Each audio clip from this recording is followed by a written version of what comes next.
Ya, selamat siang pemirsa TVRI dimanapun Anda berada. Senang sekali saya Kenan Jas dapat kembali menemani Anda dalam Dialog Indonesia hari ini. Di mana siang hari ini topik kita adalah menata angkutan masyarakat. Ya, saudara, kemarin adalah Hari Transportasi Nasional, yaitu tanggal 24 April 2018. Dan kita akan membahas sejauh mana kondisi penataan angkutan masyarakat kita saat ini.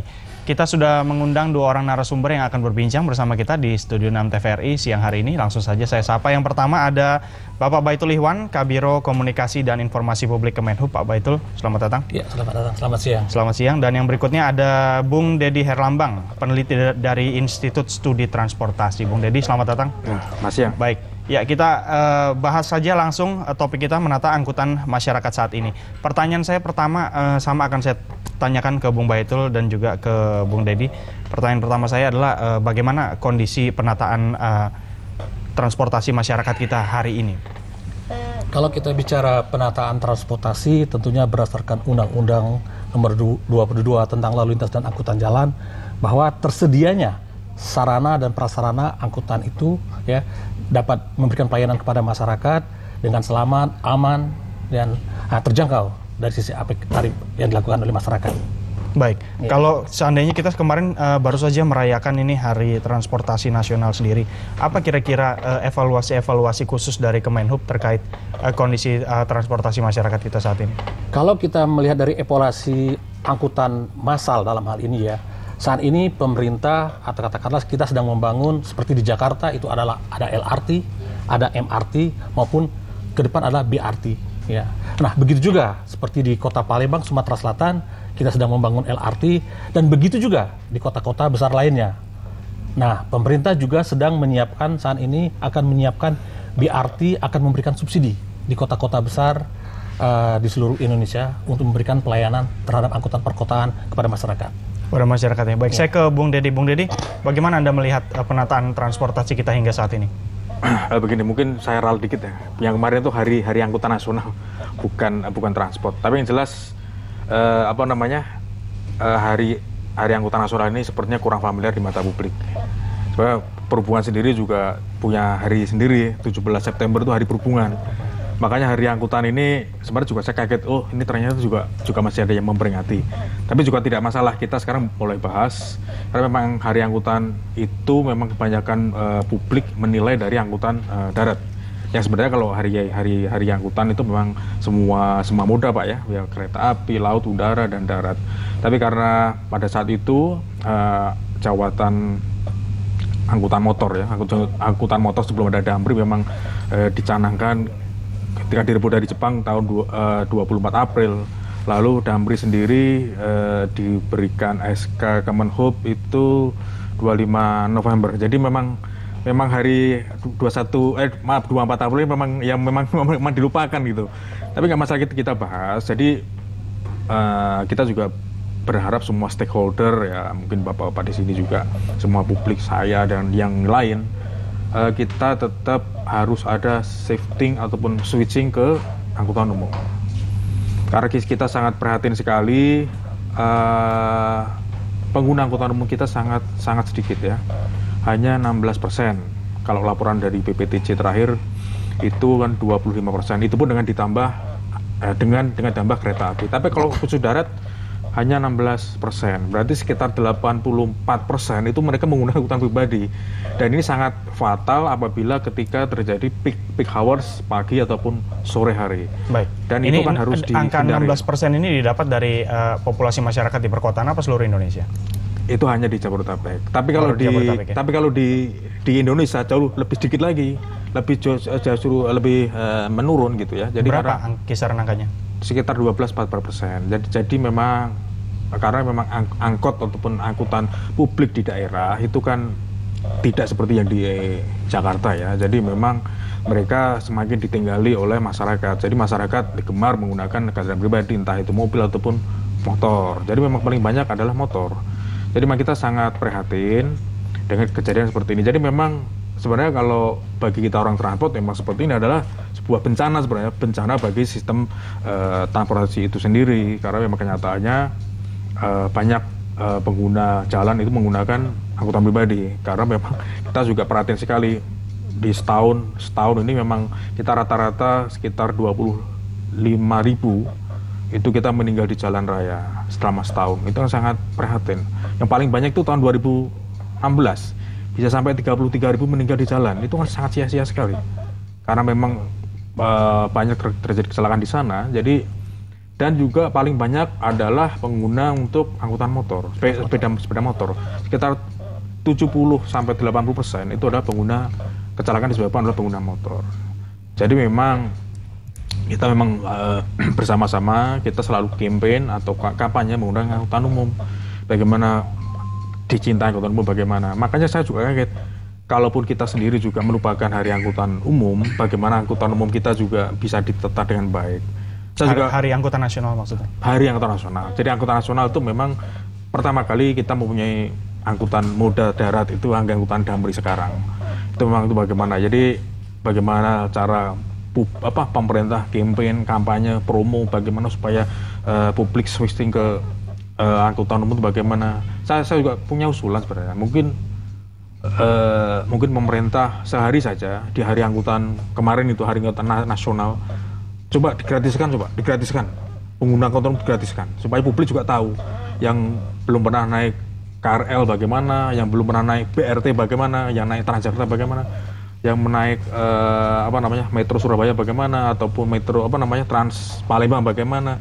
Jadi kan semua kan tidak tahu. Kan publik kan tahunya kalau angkutan umum itu sekarang mengerikan, banyak copet, banyak kejadian yang tidak diinginkan lah ya, kriminal.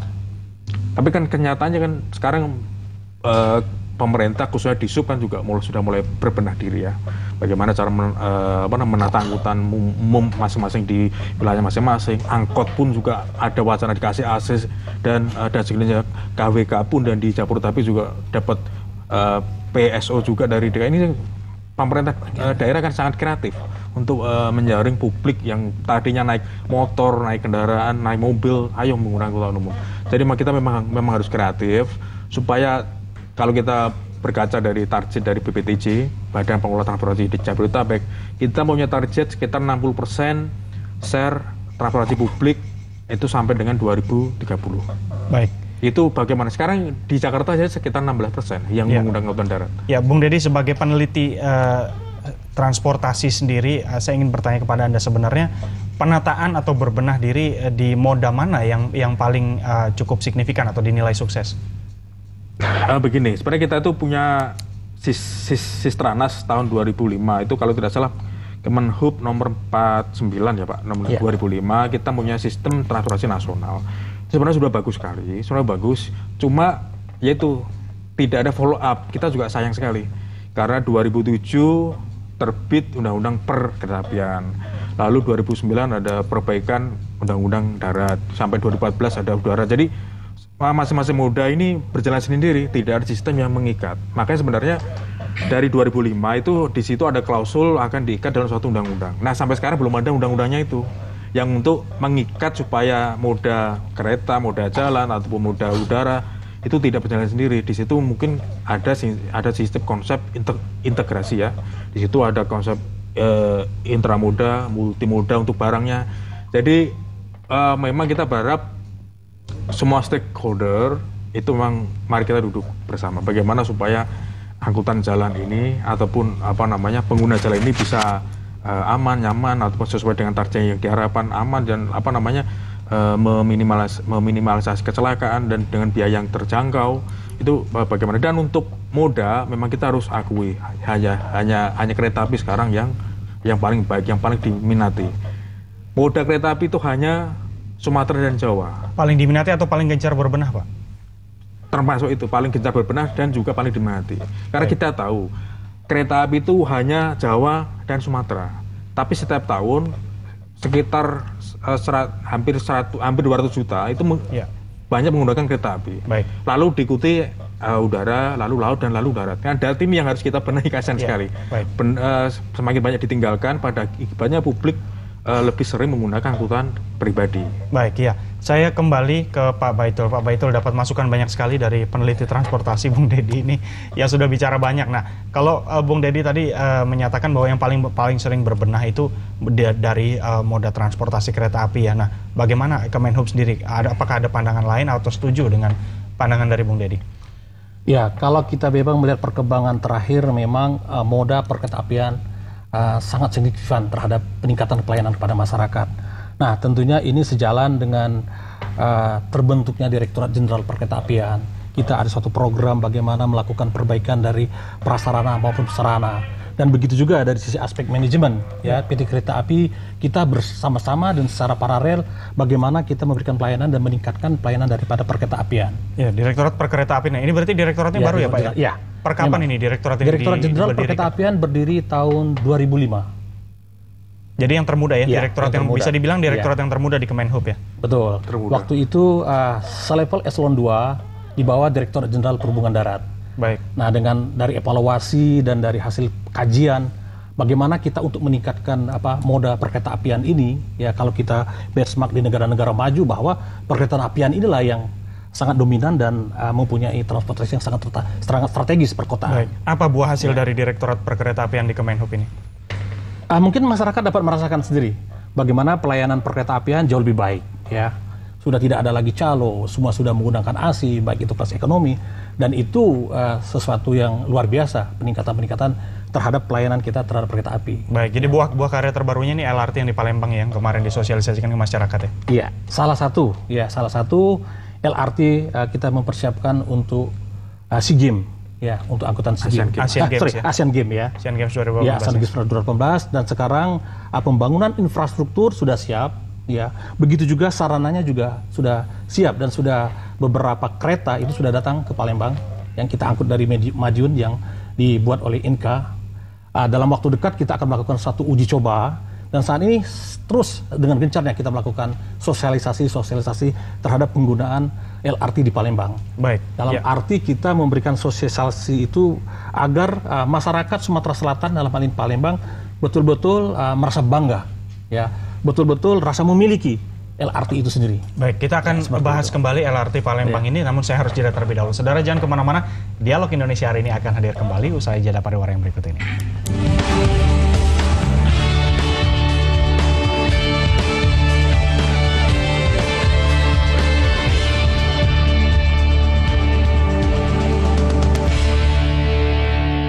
Ya, Anda kembali bersama Dialog Indonesia hari ini. Bagi Anda yang baru saja bergabung, topik kita adalah menata angkutan masyarakat. Baik, kita sambung kembali perbincangan. Tadi kita terhenti di perbincangan mengenai LRT Palembang yang memang disiapkan untuk bisa menyambut Asian Games. Nah, pertanyaan saya, Pak, ini kan sekarang sudah siap, kemarin sudah disosialisasikan. Saya lihat visualnya di media udah banyak sekali, gerbong-gerbongnya udah siap, jalurnya udah siap, stasiunnya juga sudah siap. Nah, ini kira-kira masyarakat Palembang bisa mulai menikmati kapan, Pak?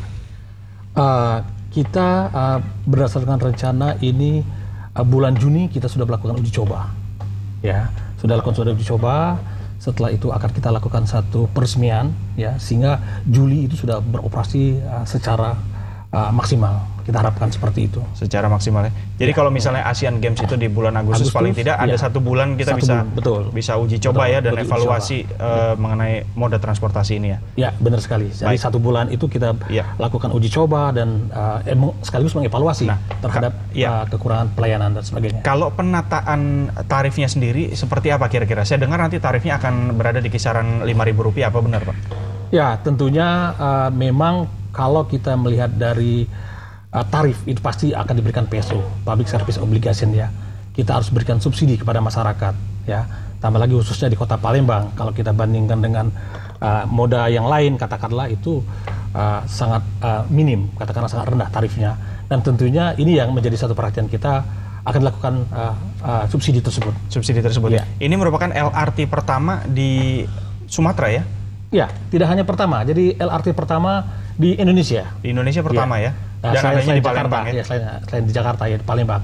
Nah, justru itu dalam kesempatan ini kami sampaikan bahwa masyarakat Palembang harusnya sangat berbangga, ya, sangat berbangga dijadikan contoh LRT pertama di Indonesia. Baik. Ya, untuk kapasitas angkutnya sendiri gimana, Pak, LRT Palembang? Kalau satu rangkaian itu direncanakan itu ada 4 kereta.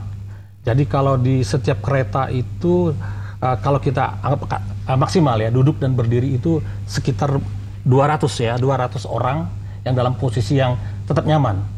Jadi kalau 4 kereta itu berarti sekitar 800 ya. Yang bisa kita angkut satu kali jalan. 200 kali 4 jadi 800 gitu ya. 4 rangkaian ya. Itu udah maksimal itu ya. Sudah maksimal. Udah maksimal. Nah, kalau Bung Deddy sendiri bagaimana Anda meneliti atau mengamati LRT Palembang ini sendiri? Apa saja ada kritik-kritiknya mungkin atau mungkin ada sarannya sebelum ini dioperasikan ke masyarakat? Begini, kalau khusus untuk LRT Palembang atau Sumatera Selatan istilahnya, itu memang kita harus pikirkan itu mulai next, jadi after Asian Games. Itu siapa yang mau naik, itu juga harus kita pikirkan ya. Kita juga perlu mengadakan kajian-kajian, kira-kira lintas-lintas mana atau trek mana yang sepi dan tidak ada peminat. Nah itu, makanya kita perlu campaign, mungkin di situ juga ada sistem integrasi antar moda juga ya. Di situ mungkin nyambung sama bis-bis BRT di sana atau angkot-angkot di sana. Barangkali juga nanti juga ada subsidi etiketing sama ya, atau mungkin satu aplikasi yang sama, lalu juga mungkin satu koridor terminal yang sama. Jadi publik juga akan dimudahkan. Mungkin juga perlu juga kebijakan dari pemerintah pusat dan daerah. Karena kan kita juga perlu sinkronisasi dan harmonisasi. Kalau sekarang mungkin kepentingan pusat. Nah, setelah next kan kepentingan daerah. Jangan sampai juga nanti setelah pusat memberikan sesuatu saran dan prasarana ternyata daerah juga tidak bisa merawat. Pada akhirnya juga seperti itu dan juga tidak akan laku lagi seperti BRT yang di Palembang kan juga minim untuk peminat. Itu kita juga perhatiin juga ya. Pemerintah daerah Sumatera Selatan sudah menginvestasikan untuk BRT-nya, haltenya yang banyak, tapi kenyataannya sangat-sangat minim. Walaupun harganya diturunkan pun, tapi juga peminatnya juga masih sepi. Jadi kan kreasi ataupun create untuk integrasi antar modanya barangkali juga harus perlu dipikirkan. Jadi kira seperti itu. Baik, kalau misalnya ada wacana sekali naik biayanya itu Rp5.000, Anda melihat angka ini sebenarnya sudah reasonable atau mungkin terlalu beresiko dengan angka segitu? Maaf kalau untuk saya, kalau untuk mengkaji sepertinya ini kan sulit sekali. Itu kan perlu kajian ya, kemauan bayar atau kemampuan bayar itu berapa dengan masyarakat Palembang. Saya pikir perlu kajian. Kita ambil contoh BRT Palembang saja. BRT Palembang itu dari 5.500 kemudian diturunkan 5.000 kok masih sepi. Itu ada apa? Mungkin juga ada AC-nya juga, tapi kenapa masih sepi? Itu kan juga menjadi masalah. Atau mungkin biaya lebih kurang masih mahal, mungkin seperti Jakarta misalnya 3.500. Barangkali itu angka-angka yang menarik misalnya. Itu kenapa tidak dicoba misalnya gitu. Baik. Jadi catatan Anda adalah ini nanti setelah Asian Games siapa yang mau naik gitu. Betul. Ya? Jadi pasca Asian Games itu siapa yang mau menggunakan. Baik. Tapi kan itu beruntung. Jadi beruntungnya itu begini. Ternyata bahwa destinasi akhir itu sampai bandara.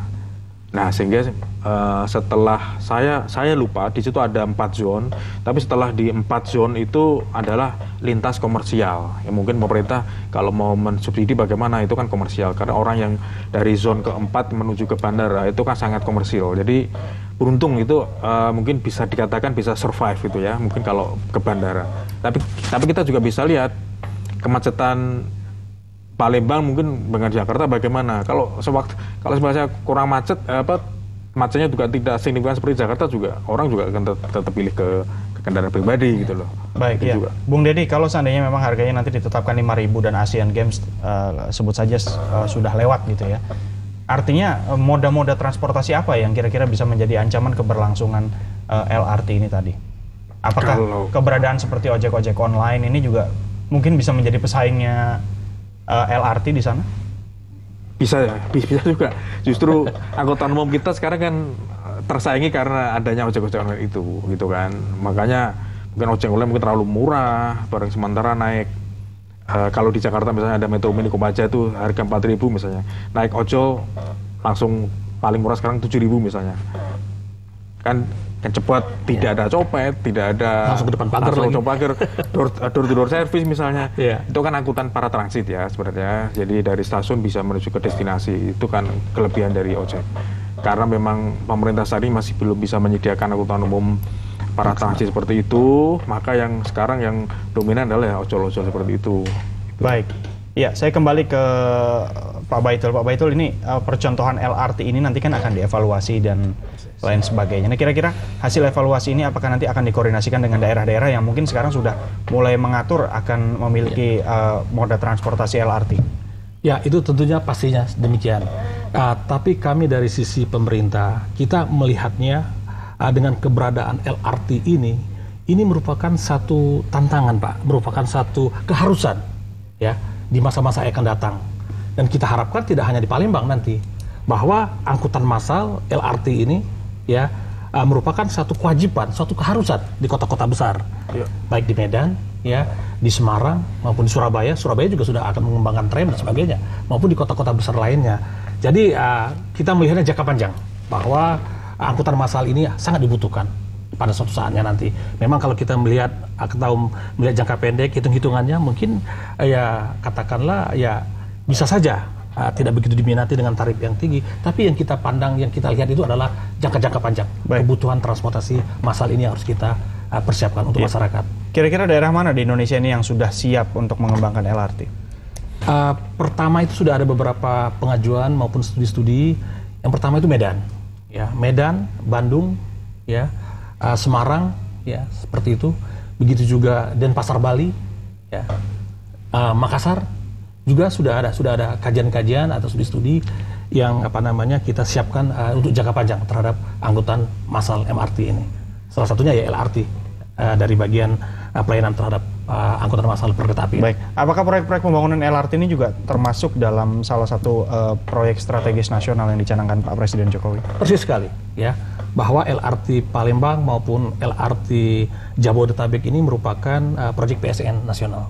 Baik, ya, masuk ya di oleh Presiden. Proyek strategis nasional ya. Baik, ya, saya masih punya waktu 2 menit, mungkin kita harus memberikan konklusi ke masyarakat terkait perbincangan kita siang hari ini. Saya berikan kesempatan pertama ke Bung Dedi. Bung Dedi, apa kira-kira catatan atau pesan Anda kepada stakeholder transportasi massal di Indonesia? Betul, jadi tetap kalau kemarin itu hari angkutan nasional, tapi kita berharap juga ke depan kita juga di setiap hari bukan setiap hari angkutan nasional saja, tapi kita berharap setiap hari atau setiap event apa, mungkin Lebaran ataupun Natal, pemerintah memberikan promo-promo yang menggairahkan untuk publik menggunakan angkutan umum, misalnya seperti tadi di awal, bisa gratis semua naik kereta, naik KRL misalnya, naik BRT semua gratis misalnya, naik angkot semua gratis misalnya. Jadi publik supaya tahu, oh ternyata lebih cepat naik angkutan umum misalnya. Jadi memang dengan adanya kita semua ada kerjasama seperti ini, semua stakeholder ataupun semua pemangku kepentingan, saya berharap kita juga niscaya kita akan berhasil. Kita ambil contoh Hong Kong. Hong Kong PDB-nya luar biasa, tapi pengguna angkutan umumnya berapa? 92%. Ya. 92%, Bang. Taipan di sana mereka juga rela bisa naik tram, bisa naik bus. Ya. Gitu. Jadi ya, kita ambil contoh yang jauh sama kita yang angkanya 16% tadi ya. Kita masih jauh. Iya, Pak Baitul silakan closing statement dari Anda. Tentunya sejalan dengan kebijakan pemerintah dalam ke depan akan menyiapkan angkutan-angkutan massal seperti LRT, MRT, BRT. Nah, tentunya pemerintah ingin menghimbau dan mengajak kepada masyarakat untuk selalu menggunakan dan mencintai angkutan umum. Dan kami yakin dengan telah akan tersedianya ya dari angkutan-angkutan umum massal ini, nanti kami kira masyarakat akan secara sendirinya beralih kepada angkutan massal. Ini yang kita harapkan dari pemerintah, dari sisi pemerintah. Iya, Pak Baitul, Bung Dedi, terima kasih sekali sudah bergabung di Indonesia hari ini. Saudara, demikian tadi perbincangan kita dengan topik menata angkutan masyarakat. Saya Kenan Judge, mohon diri dari hadapan Anda. Selamat siang, sampai jumpa.